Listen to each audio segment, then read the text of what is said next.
నమస్కారం. అల్లసాని అల్లికల జిగి బిగికి అమృతధార తెలుగు, శ్రీనాథుని సుమధుర కవితలోననే అమరగంగ పరుగు. రాయల కల్పనలో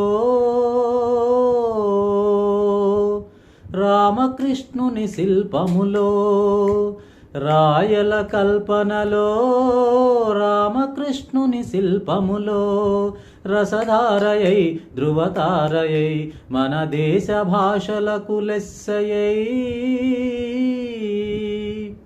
దేశ భాషలతో చెలిమి చేసి పలు దేశముల వాసికెక్కినది చక్కెర. చక్కెర చక్కెర కలిపిన కమ్మని తీయని తోడి పెరుగు తెలుగు.